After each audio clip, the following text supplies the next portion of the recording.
අයිබෝවන් ඉතින් අද අපි බලමු කන්ට්‍රැක්ට් වේරියේෂන් කියන්නේ මොකක්ද සහ ඒක කන්ට්‍රැක්ට් එකක් තුළ හැන්ඩල් කරන්නේ කොහොමද කියන එක. අතර මේ කන්ස්ට්‍රක්ෂන් කන්ට්‍රැක්ට් වල වේරියේෂන් කිව්වහම ගොඩක් අය ඒක සමහර වෙලාවට වැරදියට වටහා ගන්නවා මේ වේරියේෂන් එකක් කියන්නේ කන්ට්‍රැක්ට් එකට වෙච්ච ලොකු පාඩුවක් වගේ අදහසකින් ඒ දිහා බලන අයව මම දැකලා තියෙනවා.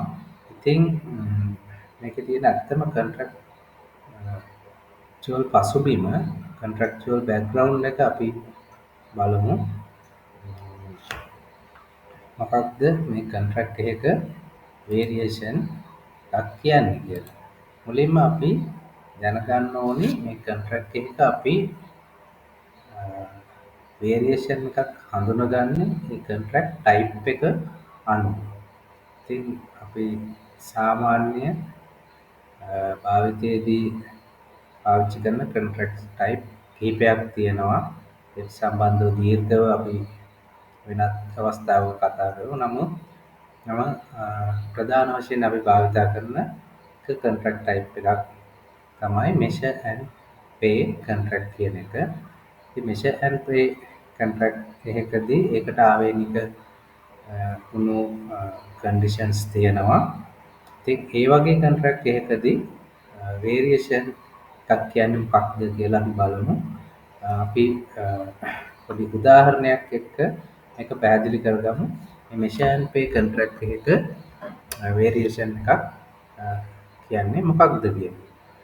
ඉතින් මේකෙදී කන්ට්‍රැක්ට් ඩොකියුමන්ට් විදියට BOQ එක, drawings, specification, ඒ වගේ drawings, ඒ වගේ ඩොකියුමන්ට්ස් යම්කිසි ප්‍රමාණයක් තියෙනවා. ඉතින් මේ ඩොකියුමන්ට්ස් වලට යම්කිසි ප්‍රයොරිටි එකක් තියෙනවා. මේ සියල්ල SPD අපි මේකෙදී අපි හිතමු SPD1 පාවිච්චි කරා කියලා. එතකොට ඒකේ තියෙන clauses වල පැහැදිලිව සඳහන් වෙනවා මේකෙදි priority of document කියන්නේ මොකද්ද, කොයි විදිහට තියෙන්නේ කියලා. ඊට පස්සේ අපි බලමු දැන් මෙතනදී උදාහරණයක් විදිහට මේ ප්‍රොජෙක්ට් එකේ BOQ එකේ quantity එකක් දීලා තියෙනවා නම් අපි ෆෙන්ස් එකක් ගත්තොත් මීටර 100ක ෆෙන්ස් එකක් තියෙනවා. ඉතින් BOQ quantity එක මීටර 100ක් විදිහට ලකුණු කරලා තියෙනවා. සහ ඩ්‍රොයින් එකෙත් අපි හිතමු මීටර 100ක් තියෙනවා. ඉතින් ටෙන්ඩර් ප්‍රයිස් කරලා ඊට පස්සේ මේ වර්ක් එක කරන වෙලාවේදී මේ BOQ quantity එකට වඩා සයිට් එකේ මේ quantity එක වැඩිපුර ප්‍රමාණයක් තියෙන බව හඳුනා ගන්නවා. අපි හිතමු මේක මීටර 150ක් කියලා. ඉතින් මේක වේරියේෂන් එකක්ද එහෙම නැත්නම් නැද්ද?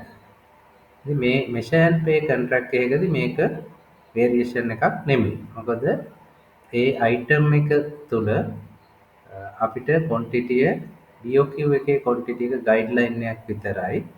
එතනින් එහාට ගිහිල්ලා මේ quantity එක actual measurement quantity එකට අපිට ඒ item එකේ rate එකෙන් same rate එකෙන් pay කරන්න පුළුවන් හැකියාව තියෙනවා. එතකොට මේක මේව contract type එක ඇත්තේ variation එකක් වෙන්නේ නැහැ. ඒ වගේම අපි බලමු තවත් උදාහරණයක්. ඉතින්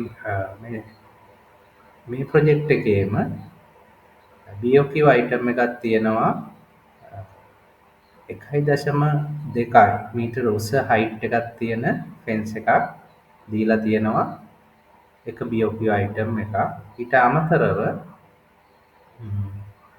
BOQ එකේ නැති item එකක් අපිට හම්බ වෙනවා 1.5 මීටර උස fence එකක් ප්‍රොජෙක්ට් එකේ work scope එකට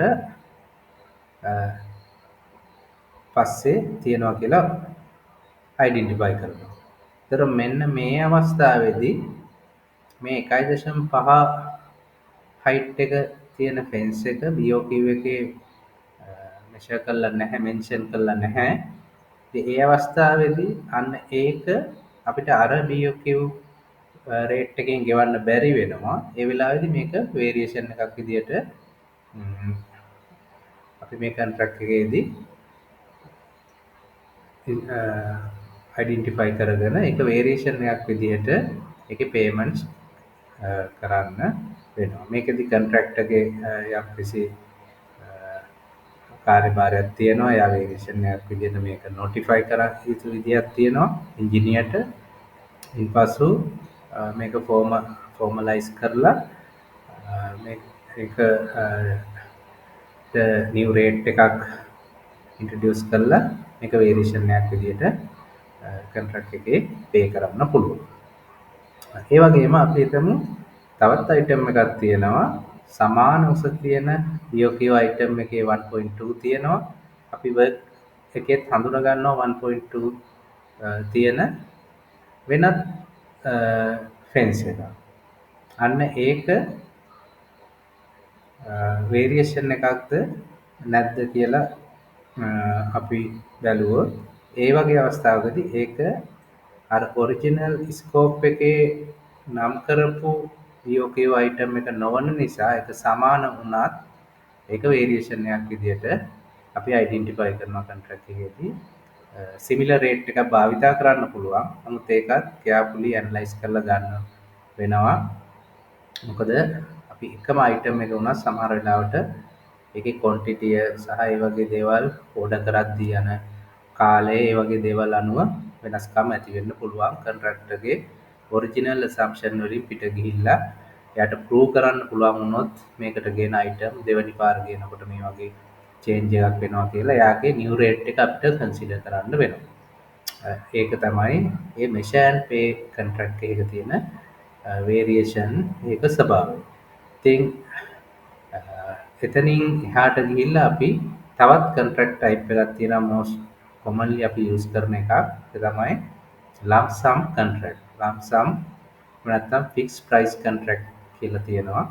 ඉතින් මේ වගේ ප්‍රොජෙක්ට් වලදී ඉනිෂියලි කොන්ට්‍රැක්ට් ඩොකියුමන්ට් එක කොන්ට්‍රැක්ටර් ගොඩක් කෙයාර්ෆුලි රිෆර් කරන්න ඕනි ප්‍රයිස් කරන්න කලින්. මොකද මේකේ BOQ quantity වලට අමතරව drawings වල තියෙන quantity ඉතාම හොඳින් අයිඩෙන්ටිෆයි කිරීම කොන්ට්‍රැක්ටර් ගේ රෙස්පොන්සිබිලිටි එකට වැටෙනවා.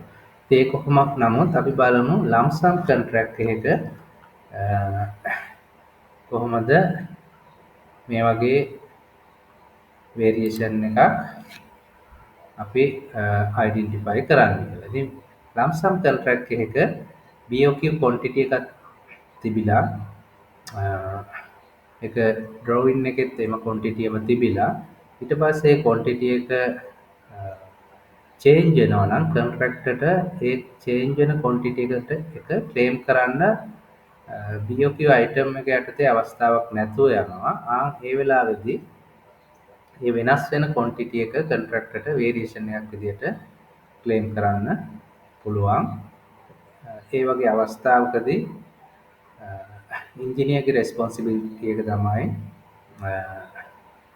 කොන්ට්‍රැක්ට් එක ඇතුලේ වේරියේෂන් එකක් ඉන්ස්ට්‍රක්ට් කරන එක. ඒ ඉංජිනේර ඉන්ස්ට්‍රක්ෂන් එක බේස් කරගෙන කොන්ට්‍රැක්ටර්ට ඒ ඇඩිෂනල් quantity එක වේරියේෂන් එකක් විදිහට ක්ලේම් කරන්න පුළුවන්. ඊට අමතරව අපි තවත් උදාහරණයක් ගත්තොත් BOQ එකේ මීටර් 100ක් දිග ෆෙන්ස් එකක් තියෙනවා. නමුත් ඒක drawings ඒ ටෙන්ඩර් ඉෂුව කරපු drawings වල ඒක 150 මීටර් තමයි ඇත්තටම මෙෂර් කරොත් තියෙන්නේ. ඉතින් ඒ වගේ අවස්ථාවකදී කොන්ට්‍රැක්ටර් එක ඉනිෂියලි අයිඩෙන්ටිෆයි කරලා තිබෙන්නේ නැත්නම් කොන්ට්‍රැක්ටර්ට ඒක වේරියේෂන් එකක් විදිහට ක්ලේම් කරන්න අවස්ථාවක් නැතුව යනවා. ඒක මේ lump sum contract වල ස්වභාවයක්. ඒක නිසා තමයි මුලින් contract document study කරද්දී drawing සහ BOQ specification carefully study කරලා price කරන එක contractor ගේ responsibility එකක් වෙන්නේ. ඉතින් අන්න ඒ වගේ වෙලාවෙදී BOQ quantity ට පමණයි contractor ක්ලේම් කරන්න පුළුවන් වෙන්නේ.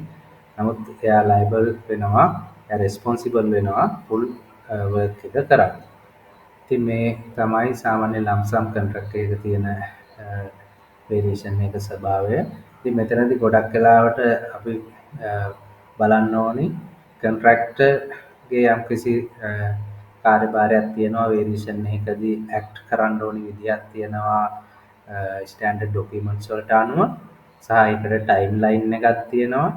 එයා ඒ නිසි ටයිම්ලයින් එකේදී ඒ කියන්නේ ටයිම්ලි මැනර් රෙස්පොන්ඩ් කරන්න ඕනි සහ ඒකට අදාළ ප්‍රොපර් රෙකෝඩ්ස් තියාගන්න ඕනි වේරියේෂන් එකකදී.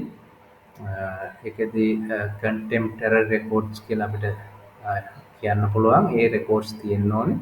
ඉතින් ඒ අනුව කොන්ට්‍රැක්ටර්ට මේ වේරියේෂන් එකක් ක්ලේම් කරන්න පුළුවන්. මේකදී මේ ඉන්ඩස්ට්‍රි එකේ තියෙනවා යම්කිසි හැමෝම නෙමෙයි සමහර ළඟ වැරදි මතයක්. මේ වේරියේෂන් එකක් කියලා දැකපු ගමන් මේක ලොකු වැරද්දක් වගේ මේකට ට්‍රීට් කරන්න උත්සාහ කරනවා. නමුත් වේරියේෂන් එකක් කියන්නේ ඒ කන්ස්ට්‍රක්ෂන් කොන්ට්‍රැක්ට් එකක තියෙන නෝමල් දෙයක්. ඒ වේරියේෂන් එක ඇඩ්‍රස් කරන්න නිසි ක්‍රමවේදයක් කොන්ට්‍රැක්ට් එකේ දීලා තියෙනවා. ඉතින් එතකොට ඉංජිනේරගේ රෙස්පොන්සිබිලිටි එක ඇත්තටම ප්‍රොජෙක්ට් එකේ ඇත්තටම තියෙන වේරියේෂන් අයිඩෙන්ටිෆයි කරලා ඒක ප්‍රොපර්ලි ඇඩ්වයිස් කරන එක. මොකද කොන්ට්‍රැක්ටර්ට එතකොට පාඩුවක් වෙන්නේ නැතුව එයාගේ කන්ස්ට්‍රක්ෂන් කරන්න පුළුවන්. කොන්ට්‍රැක්ටර්ත් මෙතනදී good practice එකක් විදිහට මේකදී වේරියේෂන් එකකදී රීසනබල් රේට් එකකට යන්න වගේ බලා ගන්න ඕනි. වේරියේෂන් කියන්නේ ප්‍රොජෙක්ට් එකේ ලොකු ප්‍රොෆිට් එකක් ගන්න විදියක් කියලා හිතන් ඉන්න පිරිසක් ඒ වගේ ඒක හැන්ඩල් කරන්න යනවා. නමුත් මේ දෙපැත්තෙන්ම මේක සාමාන්‍ය කොන්ට්‍රැක්ට් එක ස්මූත්ලි ගෙනියන්න තියෙන ක්‍රමවේදයක් ලෙස හඳුනගෙන ෆෙයාර් ජජ්මන්ට් එකක ඉඳගෙන ඉංජිනේර් එයාගේ රෝල් එක ප්ලේ කරන අතරේ කොන්ට්‍රැක්ටර් මේ කන්ස්ට්‍රක්ෂන් එක ඩිස්ටර්බ් නොවන විදියට රීසනබල් රේට්ස් වලින් මේ වේරියේෂන් එක යන්න උත්සාහ කරන්න ඕනේ. ඉතින් මේක ඉවැලුවේට් කරන ප්‍රොසීජර් එකක් තියෙනවා. මේ වගේ දේවල් ඉදිරියේදී කතා කරමු. මේ තමයි සාමාන්‍ය කොන්ට්‍රැක්ට් වේරියේෂන් එකක් අපි හඳුනා ගන්න ආකාරය. මෙතනදී මම කොන්ට්‍රැක්ට් ටයිප් දෙකක් විතරයි උදාහරණයට ගත්තේ ප්‍රධාන වශයෙන් භාවිතා කරන.